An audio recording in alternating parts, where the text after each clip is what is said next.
खुलुमबाय स्टुडिय'आव दं आं खिलिखां ब्रह्म मोनसे गोजोनथाव आरो बाखनायजाथाव खौरां गुवाहाटी मुलुगसोलोंसालिनिफ्राय पूर्णिमा पेगु बर'आ Ph.D Degreeखौ मोननो हाबाय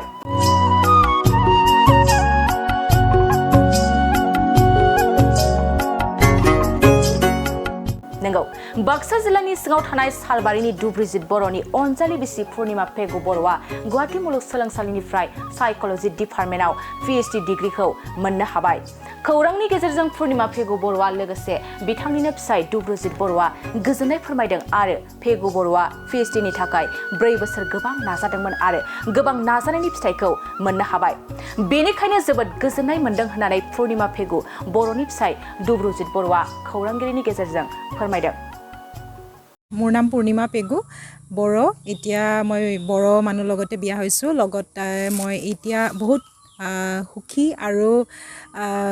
এই কাৰণে মই ক'ব বিচাৰিছো যে মই PhD কমপ্লিট কৰিছো department of psychology Guwahati university ফালৰ তাৰ পৰা হালবাৰী বাক্সাত বিয়া হৈছো আৰু মোৰ অৰিজিনেল মই নৰ্থ লখিমপুৰ আসাম তাৰ পৰা বিলং কৰোঁ মোৰ বহুত ইচ্ছা আছিল সৰুৰ পৰা PhD কৰাৰ আৰু লগতে মোৰ দেউতা মিষ্টাৰ আইসেন পেগু তেও জনফৰ্ড খ্ৰীষ্টিয়ান ইংলিছ হাই স্কুলৰ প্ৰিন্সিপাল আছিল তেও বৰ্তমান নাই মই দেউতাৰ কথাৰ পৰা বহুত উৎসাহিত হয় আৰু লগতে মই PhD কৰাৰ আগৰ পৰা ইচ্ছা আছিল সেইকাৰণে মই আৰু লগতে সাইকোলজি বিভাগটো মোৰ কাৰণে বহুত প্ৰিয় আৰু সদায় থাকিব বহুতখিনি কথা শিকিলো এইখিনি ক্ৰেডিট মই Jesus Christক দিব বিচাৰো কাৰণ ঈশ্বৰৰ ব্লেছিংত অনুগ্ৰহত মই বহুতখিনি পালো আৰু লগতে মোৰ লগত PhD কমপ্লিট কৰিবলৈ মোৰ হাজবেণ্ড ধ্ৰুপজিত বড় মোৰ আই আছে লগতে ফুলেশ্বৰী বড় মোৰ মাদাৰ ইন ল লগতে মোৰ দেউতাৰ প্ৰেৰণা আৰু উৎসাহত মই এইখিনি হেক কৰিব পাৰিছো ভৱিষ্যতে মোৰ বহুতখিনি ইচ্ছা আছে বৰ্তমান মই ডক্টৰ ৰবি বড় সিভিল হস্পিটেল মুছলপুৰত কাম কৰি আছো এজ এ ক্লিনিকেল সাইকোলজিষ্ট আৰু ৰিসাৰ্চ আৰু টিচিঙত মোৰ যোৱাৰ ইচ্ছা আছে আৰু যদি সুবিধা পাও মই আৰু ওপৰলৈ যাম বুলি আশা ৰাখিছো মোৰ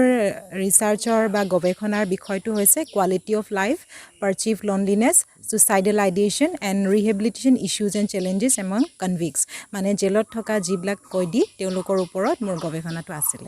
সৰুৰে পৰা হায়াৰ সেকেন্ডাৰী সায়েন্সত মই নৰ্থ লখিমপুৰ কলেজৰ পৰা পাছ কৰি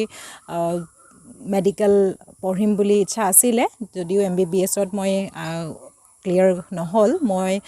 BSc নাৰ্ছিং কৰিলো লগতে MSc কৰি মই বাহিৰত যোৱাৰ ইচ্ছা আছিল কিন্তু মই MSc সাইকোলজিত যেহেতু জয়েন কৰিলো সো মোৰ বিভাগটো হলনি হৈ গল আৰু এতিয়া মই সাইকোলজিৰ এটা ভাল ফিল্ডত মই আছো সপোনটো বহুত ভালকে পুৰা হৈছে আৰু যথেষ্টখিনি কষ্ট আছিল লগতে মোৰ ইয়াৰ আৰত মোৰ হাজবেণ্ড মোৰ লগত 24 আৱাৰ্ছ লাগি থাকে আৰু তেও নহলে হয়তো চাগে বহুতখিনি অসুবিধা হল হয় এজন বহুত ভাল ব্যক্তি আৰু লগতে মোৰ সন্তান আছে এতিয়া 4 মহীয়াতে সন্তান আছে তেওঁৰ কাৰণে মই বহুত আনন্দ আৰু যাতে এই শিশুটিও আগলৈ আগবাঢ়ি যাব পাৰিব হেয়া মোৰ আশা আছে বহুত ভাল এটি প্ৰশ্ন লগতে মই ইয়াৰ বিষয়ে বহুতখিনি কথা থাকিলেও এতিয়া বৰ্তমান যি যুগ চলি আছে আমি বহুতখিনি এডাপ্টেবিলিটি মানে আমি উপাৰ্জন কৰিব লাগিব মানে আমি আহৰণ কৰিব লাগে বহুতখিনি বস্তু আনৰ পৰা শিকিব লাগিব কেনেকে কি কৰা যায় আৰু হয়তো বেয়া নিচাযুক্ত বস্তুৰ পৰা বহুতখিনি আতৰি থাকিবলৈ প্ৰচেষ্টা চলাইছে আমাৰ গভৰ্ণমেণ্টেও আমি সেইখিনি যাতে শিকো আৰু ভাল পথত যেন আমি চলি যাব পাৰিম সংসাৰ নতুন অভিজ্ঞতা নতুন জীৱন আৰু লগতে মই বহুত সুখী আৰু যিখিনি মানুহ হিচাপে মই বিচাৰিছিলো সকলো পাইছো আৰু বড় শিকিব পাৰিছো সেইকাৰণেও ভাল লাগিছে খুলুমবাই হিয়া শিকিছো আৰু কিছুমান বস্তু শিকিব বাকি আছে কিছুমান শব্দবোৰ মোৰ কাৰণে অলপমান দিগদাৰ হ'ব পাৰে কিন্তু মন আছে নিশ্চয় আৰু বড় যিটো ট্ৰেডিশন বা কালচাৰ বা বড় জাতিৰ যিখিনি সকলো বস্তু মোৰ বহুত প্ৰিয় বহুত ভাল লাগে खौरांगिरिखौबो सिगाङावनो साबायखर बावो जोंनिसिम सफैनायनि थाखाय आंथ' जोबोद गोजोननाय मोनदों दिनै गोबां स्ट्रागल खालामबाय अलमोस्ट 4 years स्ट्रागल खालामबाय PhD नि थाखाय गोबां बिदिनो जेलफोराव थांनांदों जेलफोराव थांनानै बिदिनो कनभिक्सफोरजों रायलायनांदों इन्टारभिउ लानांदों आरो स्टाडि खालामनांदों आरो हर सान बिदिनो खस्थ' खालामदोंमोन स' दिनै फाइनालि खस्थ' खालामनायनि फिथाइखौ मोनबाय PhD खौ कमप्लिट जाबाय बेनिखायनो गोजोननाय मोनदों इसोरखौबो हामबाय होनदों इसोरनि हेफाजाबजोंसो जोङो गासैखौबो मावफुंनो हायो स' इसोराबो जोंखौ आशीर्बाद खालामबाय आरो लोगोसे गोबां सुबुंफोर जोंनि बेकआव जायफ्रा बे PhD नि स्ट्रागोलाव बे PhD नि लामायाव जायफ्रा हेफाजाब खालामदों बिथांमोनखौबो आंनि गोसो सिंनिफ्राय हाजासे हामबाय आरो हामबाय होननानै बुङो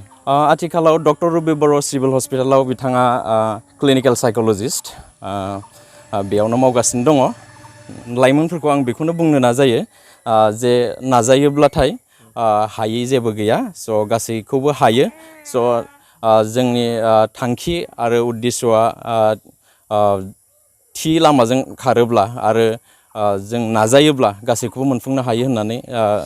आं बुंनो सानो जोबोद गोजोननाय मोनदों जोबोद खस्थ'मोन जों जोबोद खस्थ'नि गेजेरजों बिदिनो स्टाडियाव थांनायावहाय माने इन्टारभिउ लानो थांनायावहाय बे कभिडनि समावबो बे गोबां बिदिनो पारमिसन मोनाखैमोन PhD नि जिथु रिसार्च खालामनांगौ दङ बे जेलफोराव थांनानै कनभिक्सफोरखौ इन्टारभिउ लानांगौ डाटा कालेक्ट खालायनांगौ दंमोन नालाय स' बेयावहाय पारमिसन मोनाखैमोन जोबोद खस्थ'नि गेजेरजों बे पारमिसन लानांगौ जादों लोगोसे वर्ल्ड हेल्थ अर्गेनाइजेसननिफ्रायबो बे पारमिसन लानांगौ जादों बेफोर गासैखौबो बे गासै पारमिसनखौ लानानैसो बे PhD नि रिसार्चखौ स्टार्ट खालामनो हादों आरो बेनि गेजेराव आरो गोबां बेफोरबायदिनो खस्थ'नि गेजेरजों दिनै PhD खौ कमप्लिट खालामनो हाबाय मोनसे गोजोनथाव खौरां BA सेथि सेमिस्टारनि थाखाय गसाइगावनि जारागुरि गबिन्द बसुमतारी कलेजाव मुं थिसननाय हाबाफारिया सोलिगासिनो दं गिबि 100 फरायसाफोरनि थाखाय स्पेशल अफार आरो गुबुन गुबुन रोखोमनि बेसेन नाङै क्लासनि सुबिदा होनानै मुं थिसननाय हाबाफारिया सोलिगासिनो दं बे फरायसालियाव फरायसाफोरा गावनि गोसोबायदि आयदाखौ सायख'नानै लानो हागोन लोगोसे basic computer class self defence आरो स्पोकेन इंलिश क्लास बायदि सुबिदाफोरखौ बेसेन होआलासे फरायसाफोरा सोलोंथाइखौ लानो हागोन लोगोसे बे फरायसालिमायाव गासैबो फरायसाफोरनि थाखाय फ्रि बास सार्भिसबो होनाय जादों लोगोसे गासैबो थाखोनि बिजाबजों बुंफबनाय बिजाब बाख्रिनिबो सुबिदा दं आरो बे खेबनिफ्राय एग्जाम सेन्टार हिसाबै फरायसाफोरा गावनिनो आंगो गबिन्द बसुमतारी फरायसालिमायावनो आनजाद होनो हागोन बिनिखायनो गासैबो जौसिन फरायसालिनिफ्राय उथ्रिसारनाय फरायसाफोरखौ गबिन्द बसुमतारी फरायसालिमायाव खम बेसेनावनो एडमिसन लानानै गोबां सुबिदाफोरनि खाबु लानो हागोन बांसिनै मिन्थिनो थाखाय 9101784754 70022 71929 97066808878 नम्बराव नोंथांमोना खौरां लानो हागोन